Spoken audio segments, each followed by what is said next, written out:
Pakistan connection वाला arms network बेनकाब, विदेशी हथियारों का जखीरा बरामद, 10 तस्कर गिरफ्तार। दिल्ली पुलिस की क्राइम ब्रांच ने अंतर्राष्ट्रीय हथियार तस्कर गिरोह के 10 सदस्यों को पकड़ा है। ये मॉड्यूल पाकिस्तान, नेपाल और बांग्लादेश से जुड़ा हुआ था।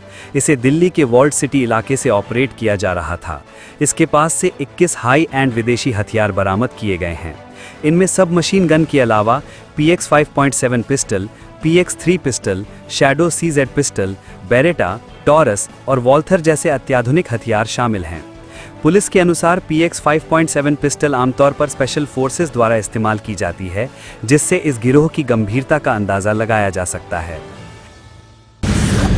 मार्च के फर्स्ट वीक में DCP संजीव यादव की क्राइम ब्रांच की टीम को एक सूचना मिली थी कि दिल्ली में और नॉर्थ इंडिया में एक आर्म्स सप्लाई का एक गिरोह, एक सिंडिकेट यहाँ पर एक्टिव है और अभी भी लगातार वेपन सप्लाई किए जा रहा है। जो सूचना मिली थी उसमें था कि ये गिरोह करीब पिछले 7-8 महीने से यहाँ पर एक्टिव है और काफ़ी बड़ी मात्रा में ये वेपन सप्लाई कर रहा है इधर में, तो इस पर कार्रवाई होनी है। इस इंफॉर्मेशन को डेवलप किया गया और 13 मार्च को दरियागंज में दिल्ली 6 के इलाके में एक रेड की गई और उस रेड में 3 लड़के उठाए गए।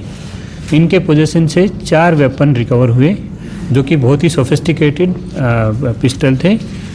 इसमें जो मेन लड़का जो उठाया गया था उसका नाम राहिल है। राहिल ये निहारिया मोहल्ला है एक, उसमें रहता है। इसके फादर का नाम उमर है।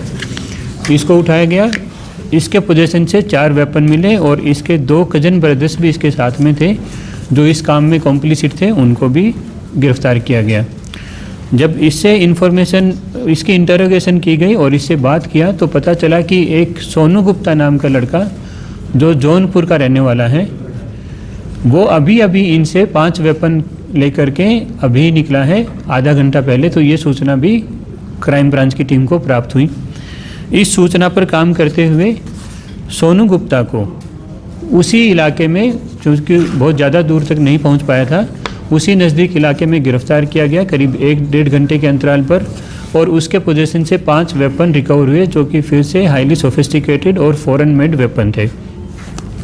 इनकी रिकवरी हुई, इनकी डिटेल्ड इंटरोगेशन किया, इनको कोर्ट की जो कार्रवाई होती है वो उसमें परस्यू किया गया।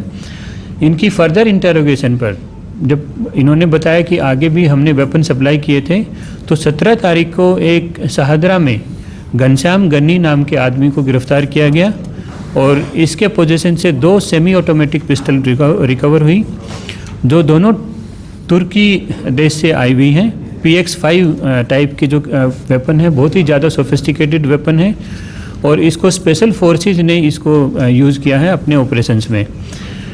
ये राहिल से ही वेपन लेता था और राहिल से वेपन लेने के बाद ये आगे अपने जो गैंगस्टर्स थे उनको ये सप्लाई करता था। घनश्याम और राहिल से जब आगे पूछताछ की गई तो 19 तारीख को एक रेड किया गया। ये अंबेडकर बस्ती नॉर्थ ईस्ट में, वहाँ से वसीम मलिक नाम के एक आदमी को गिरफ्तार किया गया और उसके पोजीशन से 3 सेमी ऑटोमेटिक वेपन जो बेरेटा मेड इन इटली है, ये रिकवर की गई और इससे 27 कार्ट्रिज भी इससे रिकवर किए गए। इनकी डिटेल्ड इंटरोगेशन चलती हुई उसमें 20 तारीख को जब आगे की कार्रवाई की गई तो 20 तारीख को निशांत अरोड़ा नाम का एक BC है जो कि कृष्णा नगर का BC है। उस पर कई सारे मुकदमे हैं और आर्म सप्लाई के ही ज़्यादातर उस पर मुकदमे हैं। तो निशांत अरोड़ा इलियास नोनी को उठाया गया। इसके पोजीशन से 2 सेमी ऑटोमेटिक पिस्टल जिसमें ब्रेटा मेड की पिस्टल है ये और 11 लाइव कार्ट्रिज इससे रिकवर हुए। इसको गिरफ्तार किया गया। इन्हीं की आगे की सूचना पर उसी दिन खुर्जा में भी एक साइमल्टेनियस रेड की गई जिसमें नवाब नाम के एक आदमी को अरेस्ट किया गया और उससे फिर 2 सेमी ऑटोमेटिक पिस्टल रिकवर हुई। ये पिस्टल भी ब्रेटा मेड की है जो मेड इन इटली है, इससे रिकवर हुई और 10 लाइव कार्ट्रिज इससे रिकवर हुए। 23 तारीख को अभी 2 दिन पहले जब इनसे फर्दर इंटरोगेशन हुआ तो एक मोहम्मद नोमान नाम के आदमी को अरेस्ट किया गया जो इस पूरे syndicate. Bureau report, team crime focus news.